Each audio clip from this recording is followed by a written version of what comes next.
Sahabat ASN Podcast, kembali dalam sesi ketiga ASN Podcast edisi studio. Kembali dengan Bung Ilham, kita akan berbincang-bincang dan memperdalam kita mengguliti lah kegiatan-kegiatan beliau ini tiap hari ya. Nah, terus saya dengar dan saya baca juga tadi kita ada Direktur Pusat Kajian Studi Daerah ya.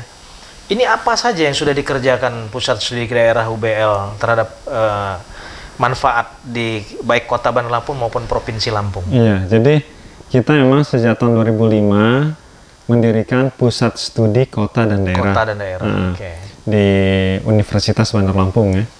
Karena saya mengajar di sana, jadi kita dirikan Pusat Studi yang disupport oleh Rektor kita Pak Yusuf Rusman. Kita memang banyak mengedukasi ya, karena kita belum ke risetnya sebelumnya. Pada awalnya kita mengedukasi gimana caranya orang itu punya kepekaan, punya respek, punya perhatian, punya daya kritis terhadap misalnya saja isu-isu transportasi. Ini untuk mahasiswa atau untuk umum? Warga, untuk warga, untuk masyarakat dan pemerintah bahkan.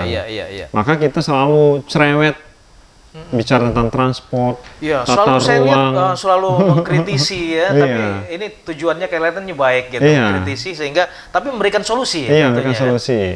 Jadi dengan harapan masyarakat kemudian menjadi ngeh ya, kan lama-lama bosan juga mungkin mereka baca, tapi akhirnya teresapkan ya. Gitu. Akhirnya sekarang terus terang saja beban kita di Pusat Studi Kota dan Daerah agak lebih ringan karena sekarang ini makin banyak orang bisa bicara transport, tata ruang sekarang ini ya. Gitu. Jadi itu kontribusi yang bisa kita lakukan sebagai perguruan tinggi. Kedua, Bang Eri, kami juga membantu memudahkan proses penyiapan dokumen-dokumen investasi kalangan investor ya. Oh, investor yang mau masuk ke Lampung ya. Jadi mereka kan atau bahkan luar Lampung, saya dengar sudah ini juga ada kerjasama di regional, terutama di daerah-daerah provinsi lain. Banyak kita juga bukan pusat studinya, kebetulan sayanya. Betul. Bung Ilhamnya. Sayanya yang juga di luar, tapi kalau pusat studi kita banyak membantu itu. Kemudian yang ketiga, kita juga membantu pemerintah daerah untuk merealisasikan sarana prasarana publik yang baik. Memang tidak mudah. Salah satu diantaranya adalah pengembangan angkutan umum perkotaan di Bandar Lampung. Iya, saya pernah baca-baca waktu di koran ya. Itu gimana tuh ceritanya waktu terobosan dengan Pak Wali Kota soal masalah transportasi? Saya kira apa yang dilakukan Pak Wali Kota ini kan mungkin hasil dari dialog-dialog ya mungkin ya, dengan termasuk kita juga berdialog dan kemudian Pak Wali kemudian terinspirasi dan akhirnya mengembangkan berkreasi sendiri ya, dan kan itu yang penting bagi kita. Jadi mungkin ketika kita berkata Pak, lalu dia melakukan B, C, D, E, F, G kan bagus ya, daripada kita nggak ngomong sehingga dia bukan A, B, C, D yang dia lakukan, tapi 1, 2, 3. Berarti minimal sudah menggugah dan membuat terobosan sehingga bisa berkreatif di bidang transportasi sebagai syarat kota ya, kota modern gitu ya. Seperti membangun pelebaran jalan, penataan simpang, pembangunan flyover, underpass, kemudian bus, lalu kemudian penerangan jalan, taman dan seterusnya. Itu kan sebuah pemikiran yang dibuat oleh wali kota kita yang kita apresiasi kan. Dan saya kira tujuan dari perguruan tinggi kan begitu ya. Menggugah, kemudian membuat orang terinspirasi begitu. Kalau itu tingkat Kota Bandar Lampung. Sekarang kalau skup provinsi apa saja yang sudah dilakukan pusat studi tadi? Kalau khusus untuk pusat studinya sekarang ini kita banyak menangani proyek-proyek yang high risk ya, risiko tinggi kira-kira gitu. High risk, kemudian kadang-kadang nggak high return. Nggak takut tuh resiko tinggi. Contoh bencana gitu salah satunya. Jadi biasanya yang kemudian pihak-pihak lain enggan ya melakukan itu.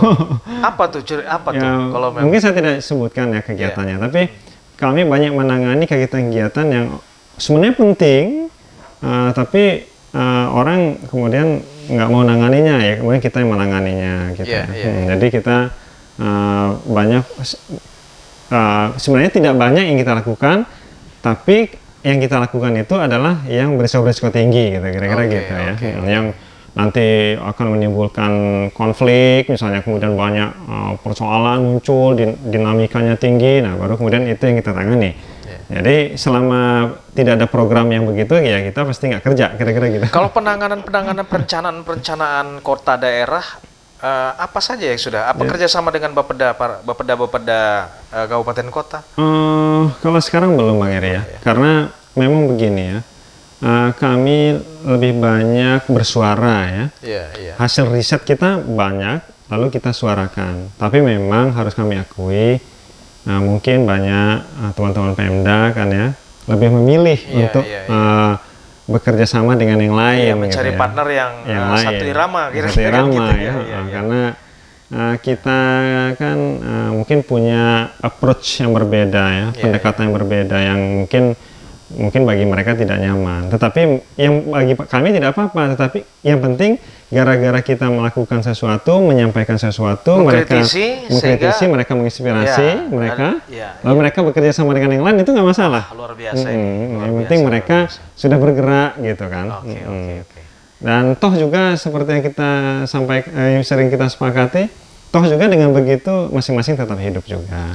Ya. Berarti memang walaupun kita nggak menggeluti sama-sama sampai dalam selesai proyek itu dalam tahap pengerjaan dari awal sampai akhir, tapi paling tidak kita mendorong sampai terjadinya adanya proyek itu.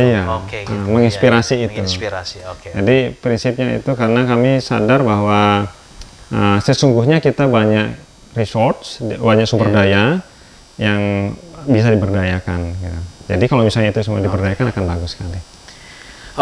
Closing statement-nya nih untuk para sahabat ASN yang ada di Indonesia khususnya. Apa sih kiat-kiat untuk menjadi orang yang sukses dengan tepat waktu dan disiplin waktu? Karena saya lihat memang sungguh banyak dari biodata tadi yang tepat waktu dan disiplin waktu sekolahnya selesai, ya kan? Apa itu kiat-kiatnya itu? Kiatnya gini aja, sederhana saja ya.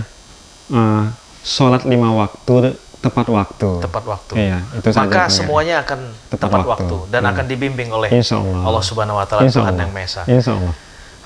Sahabat ASN, terima kasih dan jangan lupa tonton terus channel ASN Jalan-Jalan maupun ASN Podcast di studio kami.